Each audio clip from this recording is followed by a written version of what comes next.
time for a quick recap of the week, and we begin tonight in South Carolina, home of ancestors that you may not want to look up on Ancestry.com. South Carolina held their Republican primary last night, and Donald Trump won big, which was all the more impressive considering what had happened earlier in the week. Donald Trump is now in a very nasty feud with the Pope. Here's what Francis had to say. I'm quoting here.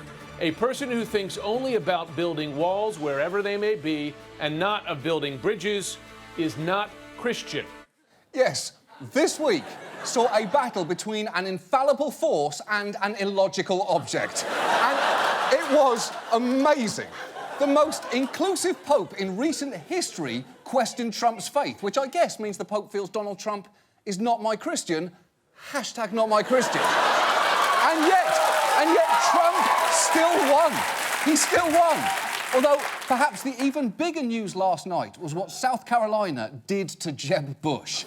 The side of plain white rice that nobody ordered.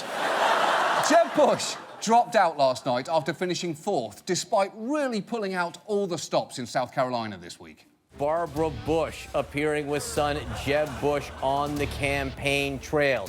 Is she the closer? No. She could not be the closer. You bring on the closer when you have a lead. When your campaign is where Jeb Bush's was, you don't need a closer, you need a fucking coroner.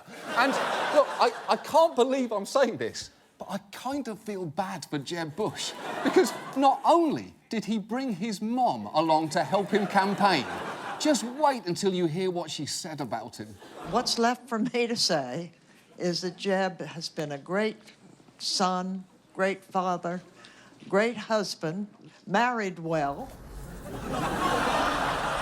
and is one of my 4 favorite sons. Oh, no! Look, I know she's joking, but that is literally what you say about your 4th favourite son. She actually went on to call him steady, honest, modest and kind.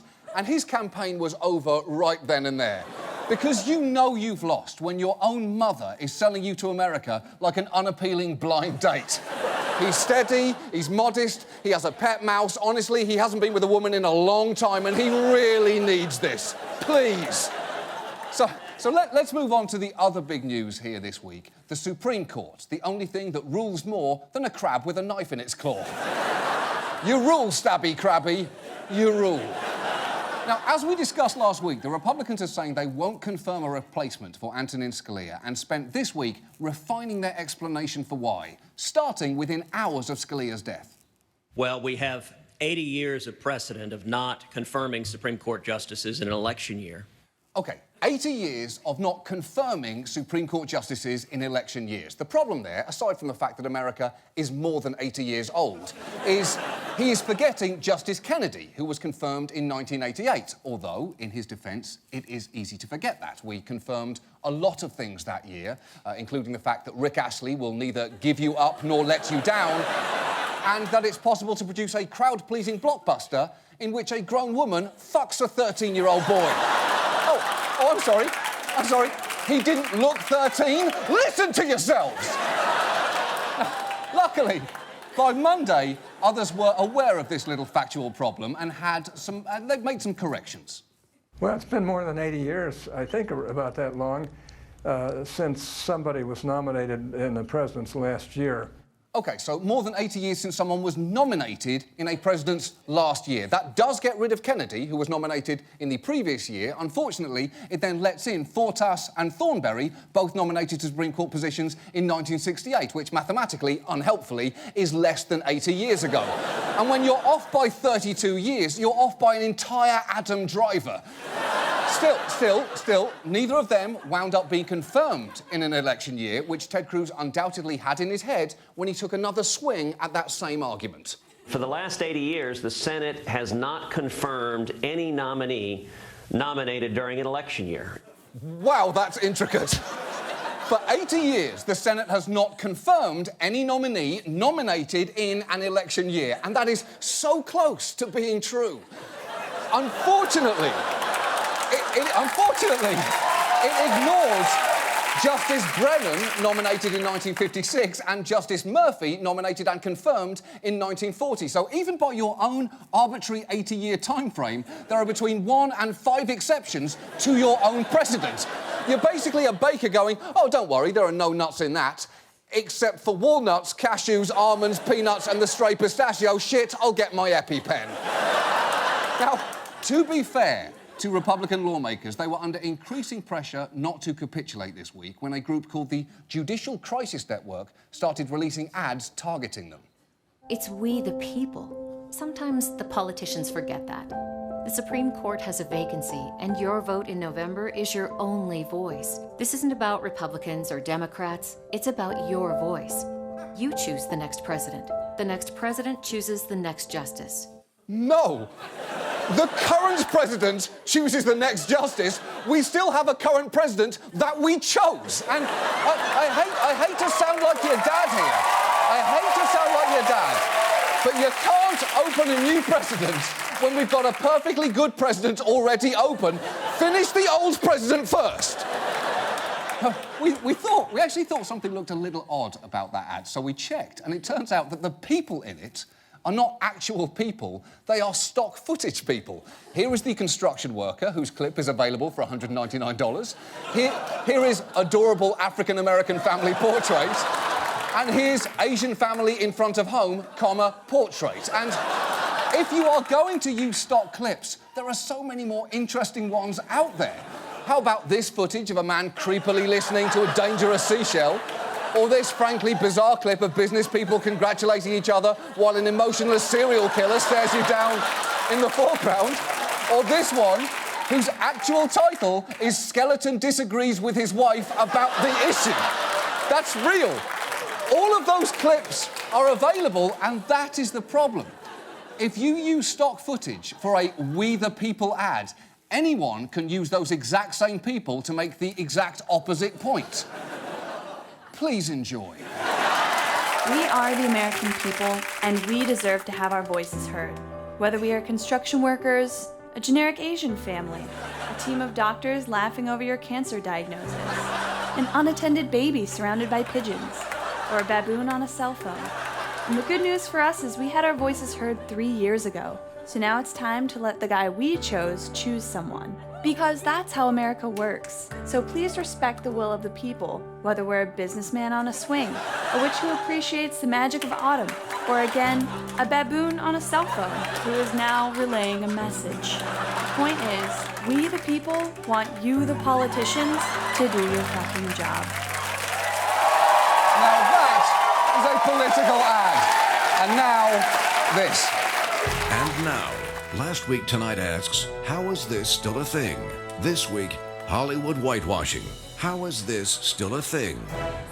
In just 1 week, we'll celebrate the Academy Awards. They promise to be controversial. As for the second year running, the nominees are whiter than a Yeti in a snowstorm, fighting Tilda Swinton. And yet some are arguing it's not entirely the Academy's fault. Some observers say Hollywood just doesn't provide enough good roles for black actors. One of the reasons for this might be that even when there are roles for non-white actors, they sometimes still get played by white people. In Prince of Persia, based on a video game set in ancient Iran, Jake Gyllenhaal plays the title character. That's right. Jake Gyllenhaal, a white American with a Swedish last name, was cast to play the Prince of Persia from, you know, Persia.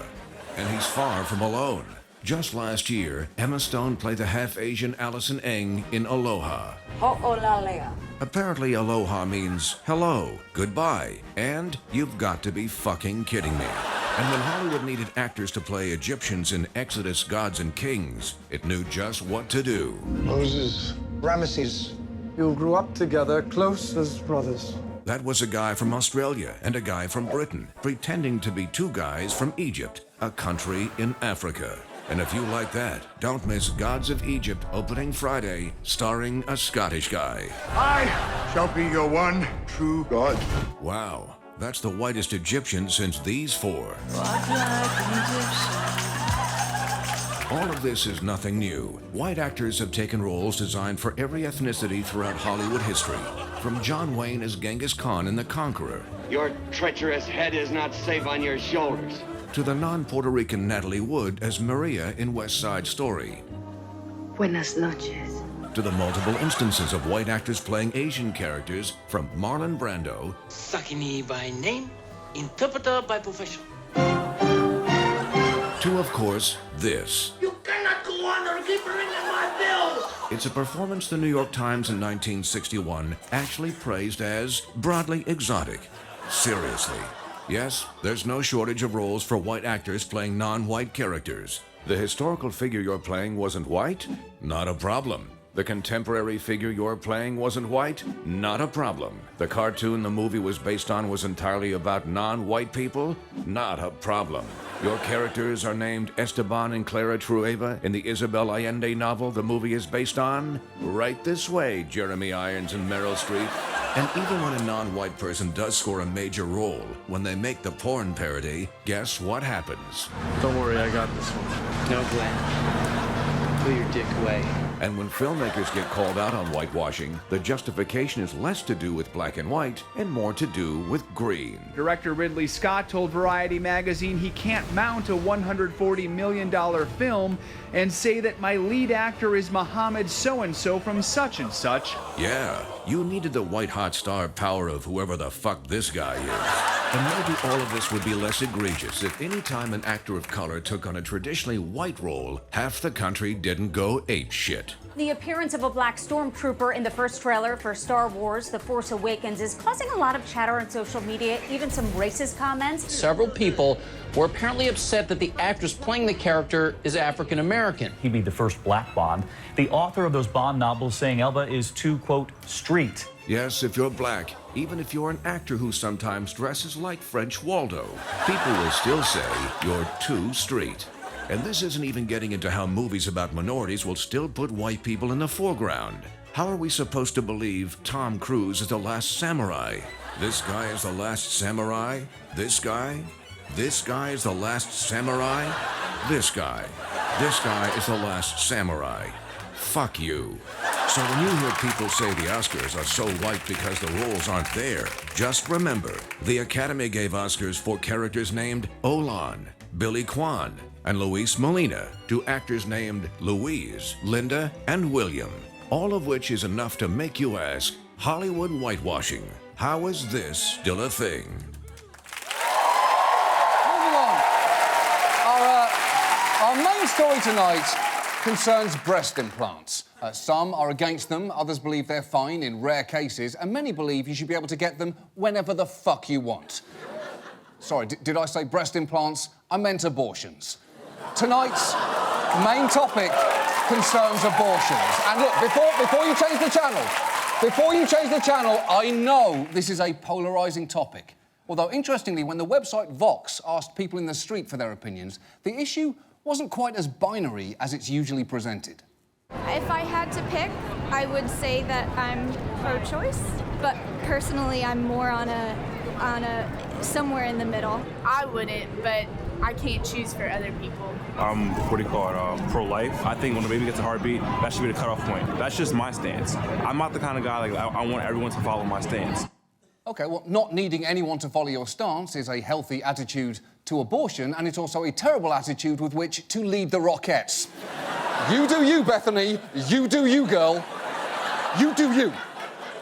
The truth is, people's opinions on abortion make up a spectrum, but most of us believe it should be legal in at least a few circumstances. In fact, only 19% of Americans told Gallup they thought it should be completely illegal. And if you are in that 19%, you are frankly excused from watching the rest of this. But do rejoin us at 11:29, because once I'm done talking about this, we'll all be watching a video featuring a bucket of sloths. And I promise you, it is almost violently delightful. But until that time, the rest of us really do need to talk about abortion laws, because wherever you are on this spectrum, whether you, like me, believe that women should have the right to choose, or whether you believe abortion should only be allowed in a few circumstances, then this story should concern you. And here is why. Since 2010, new state laws have contributed to the closure of about 70 abortion clinics, and these 4 states are down to exactly 1 abortion clinic each. That's right, Mississippi now has 4 times as many S's as it has abortion clinics. And if you're thinking, how is that possible? Well, it's in no small part because the key Supreme Court decision concerning abortion is no longer Roe versus Wade. It's the 1992 Planned Parenthood versus Casey ruling that said states can create restrictions as long as they don't place an undue burden that places a substantial obstacle in the path of a woman seeking an abortion. Meaning women can be asked to jump through a few hoops, just not too many. Which might sound a little less insulting if those weren't also the rules for a dog agility course. And the vagueness of that ruling has allowed states to introduce dozens of what some have called trap laws, or targeted regulation of abortion providers, though their supporters, to an eerie degree, all characterise them somewhat differently. This was really about the issue of women's health. We're protecting women's health and safety. We are protecting women's health. I just wanted to reiterate that this is really all about protecting the health and safety of women. Yeah, but when you're that insistent about women's health, it starts to sound suspicious. It's like having a folder on your computer called Definitely Not Porn. You're not fooling anyone, you're asking more questions than you're answering. So let's take a look at what these laws actually do for women's health, starting with Texas's HB2, which passed in 2013 and had two key stipulations. It requires abortion clinics to meet the same building standards as outpatient surgical centers and requires their doctors to have hospital admitting privileges. OK, now hospital admitting privileges and high building standards sound great until you realise what they actually mean. Sort of how Moondance sounds like a lovely night of romance and whimsy, but really means having sex with Van Morrison. And that's not what you signed up for. Because the outpatient surgical centre requirement can be difficult to fulfil, as this Texas clinic discovered. Explain again why it's going to be shut down, because this isn't wide enough? Yeah, because right now the walls that we have, they're about 3 feet wide, and to be an ASC, it has to be 8 feet wide. Now, I'm not saying width isn't important. In fact, in some circumstances, it's far more important than length, is a thing that I have heard. Penises, I'm talking about penises. But that 8-foot requirement is wide enough for 2 surgical gurneys to pass one another in a corridor, which is just not something that is likely to happen at a small abortion clinic. About 90% of abortions occur in the first trimester, when they are generally non-surgical procedures with no cutting and only mild sedation. They usually involve suction or just taking medication, neither of which require a large surgical facility. You don't need an operating room to take a pill, which is a good thing, because you wouldn't want an entire surgical team scrubbing in every time Larry King needed a boner. They'll get tired.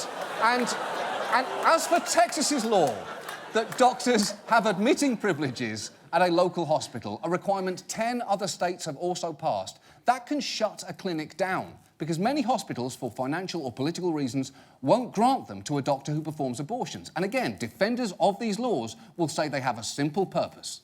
By requiring that abortionists obtain admitting privileges at local hospitals, we are protecting women's health. Yeah, but are you, though?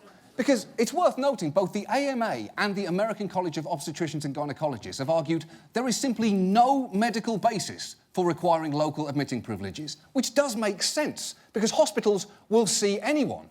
They'll see you if you've gotten an Elmo Pez dispenser stuck in your butt. They'll have questions for you, but they will see you. They'll see you, they'll question you, and later they may laugh at you. And while we are on the subject of safety, legal abortions have a mortality rate of 0.00073%. That is nearly 10 times less than what one study found was the risk for dying as the result of a colonoscopy. And let's agree, by the way, all of us, death by colonoscopy has to be one of the worst ways to die. Right after having your mother catch you masturbating, and while you're trying to pull your pants up, you fall and hit your head, so your dad has to carry you pantsless to the car to take you to the hospital, and the girl next door you have a crush on tries to help, but she's laughing so hard at the size of your penis that she closes the door in your hand, startling your mother, who slams her foot on the gas, dragging you behind the car for several blocks, while your father yells your TV show is derivative and you'll never escape the shadow of Jon Stewart. That's what we're all afraid of, right? That's what we're all pretty afraid. That's a general fear. And look, if admitting privileges are so important for continuity of care, It is weird that you don't need them in Texas to run a birthing centre, even though one study found that 12% of women admitted to birthing centres wound up being transferred to a hospital. So Texas will shut down an abortion clinic for having walls too close together. But if you want to give birth in a tub surrounded by mood lighting, potpourri and the music of Bon Iver, no one will say anything other than just take it down a notch. And proponents of these laws will point to a few notorious cases, like the clinic run by Kermit Gosnell in Pennsylvania, who wound up being convicted of murder. Although, for the record, his clinic had not been inspected for 17 years, which it absolutely should have been. They didn't need new laws so much as they needed to bother to enforce the ones they had. Putting absurd new restrictions on all clinics because of Kermit Gosnell is like seeing that photo of a Taco Bell employee licking the food and saying, OK, all restaurants have to have corridors that are 8 feet wide. Well, hold on, that's going to shut down most of the restaurants in the country, and you've done nothing to address the root problem here. And some of these laws have nothing whatsoever to do with clinic safety, like the ones that force doctors like Willie Parker to actively spread misinformation. The state requires me to cover some very basic information with you. First, the state requires me to tell you that if you're having an abortion, there's the possibility of having complications. There's a risk of bleeding, there's a risk of infection, there's a risk of damage to any of your organs. But guess what? Those are all the exact same risks from continuing pregnancy and going to term. The final thing that I have to tell you that I don't agree with, but I have to tell you anyway, having an abortion can increase your risk for breast cancer. There's not a shred of scientific evidence to prove that. They can require me to tell you the first part, but they can't stop me from giving you my best medical opinion, and that is that there's no increased risk for breast cancer from an abortion. It must be so weird. It must be weird for a woman to witness her medical professional forced to play a game of good doctor, bad doctor. OK, time for your tetanus booster. No, those cause autism. Well, there's not a shred of scientific evidence to prove that. Bad doctor. Bad doctor. In addition, some states have passed laws requiring providers to show and describe an ultrasound image, whether a woman wants to see that or not. And when North Carolina was defending such a law, this was how they attempted to soften that. The proposed law says if a woman wishes not to see the ultrasound or hear the fetal heartbeat, she may cover her ears and eyes and refuse to listen. Oh, great. So North Carolina tried to give women viewing ultrasounds the same option as women trying to watch John Travolta's performance in the new O.J. Simpson show. Oh, my God! Oh, my God, what is he doing? Oh, does he think Robert Shapiro was a sad clown in a Baz Luhrmann movie? I didn't want to watch this. Why are you making me? And some other clinics enter into a bureaucratic war as a result of these laws. Take this clinic in Alabama. It was shut down after not being able to meet the new building codes Alabama had forced upon it. But instead of giving up, the owner cashed in his retirement savings to open a new facility that complied completely with the law. And that is when Alabama started targeting him directly. I've spent close to $1 million to meet all of their requirements. And you think you're done, and what are they trying to do? They're trying to pass another bill that said I can't be in 2,000 feet of a school. They're treating me, the patients, the physicians, as sex offenders. What? They're treating someone like a sex offender when he clearly isn't one. It's a move that's now commonly known as a reverse Cosby. And look, if you're thinking, but John, when a clinic closes, can't women just travel further? You should know there are now mandatory waiting periods in 27 states, some up to 72 hours between an initial consult and an abortion. So women can be forced to either take multiple trips or plan the shittiest 3-day weekend imaginable. And if that's not possible, they can end up making desperate decisions. Listen to one clinic administrator describe a call from a patient. I told her, you can come to San Antonio, we can help you here. And she said, I can't, I don't have the means, there is no way I can get to San Antonio. So what if I tell you what I have in my kitchen cabinet and you tell me what I could do? I'll tell you what I have in my kitchen cabinet and you can tell me what I can do. When your state's abortion laws are forcing people into the most depressing quickfire challenge in Top Chef history. I think it's safe to say they've gone too fucking far. Because here is the thing.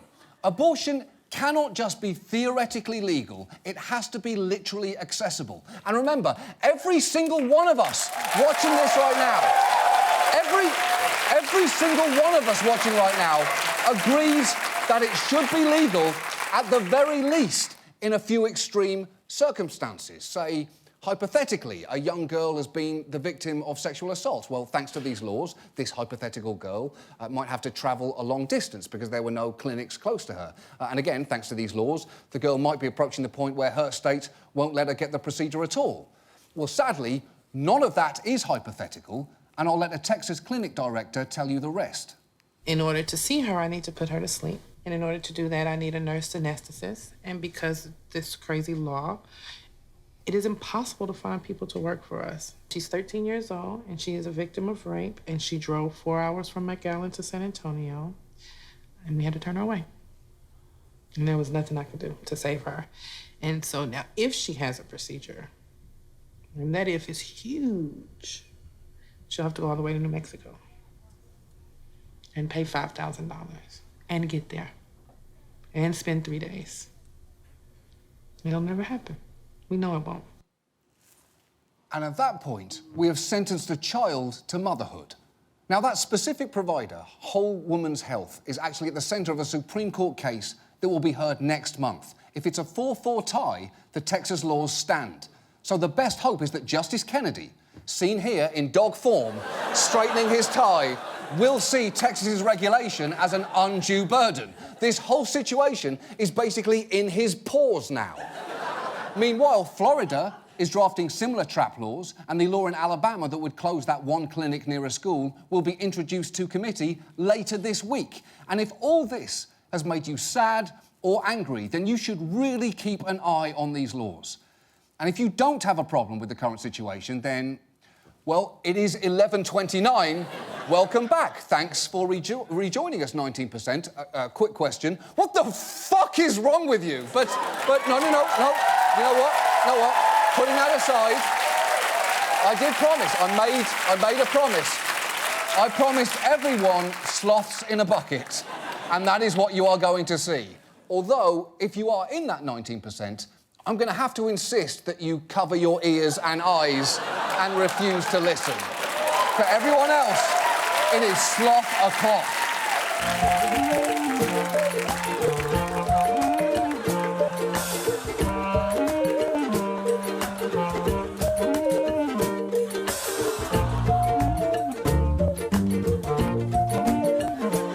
You are very welcome. Now, look, I know this story has not been the ideal way for anyone to go to sleep on a Sunday night, but we thought that this was something you should really know about.